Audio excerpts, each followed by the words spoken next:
Si physiquement tu te sens dégueulasse et que tu as du mal à te regarder dans le miroir, alors cette vidéo elle est faite pour toi. Si c'est pas le cas, ben écoute, c'est cool, continue comme ça et tu peux scroller. Aujourd'hui j'étais à la plage, j'enlève mon t-shirt et là je repense à ce que une de mes élèves m'a dit un jour. Elle me disait qu'en gros, elle avait du mal à se déshabiller devant les autres. Que ce soit en public, à la plage pour se mettre en maillot de bain ou dans l'intimité et là c'est vraiment problématique. Mais quand tu regardes autour de toi, tu te rends compte que il y a tout type de physique. Tu as des personnes très minces, tu as des personnes qui sont en situation de surpoids, tu as des personnes, entre guillemets, qui sont dans l'entre-deux, et ça ne leur pose pas problème de se déshabiller. Alors pourquoi est-ce que toi, tu as cette hésitation lorsqu'il s'agit d'enlever ton t-shirt? Le problème, ça n'a jamais été le regard des autres. Alors je sais, tu veux pas qu'on pense de toi que tu te laisses aller, que tu manges trop, que tu bouges pas assez. Non, tout ça, c'est toi qui le penses. Les autres n'y sont pour rien dans l'histoire. Le problème n'a jamais été ton physique, le problème n'a jamais été le regard des autres, le problème c'est ce que tu penses de toi.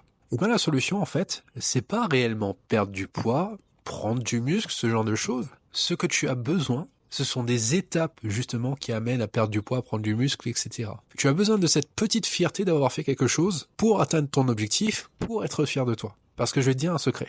C'est pas parce que t'as les abdos que tu te sens bien dans ta peau.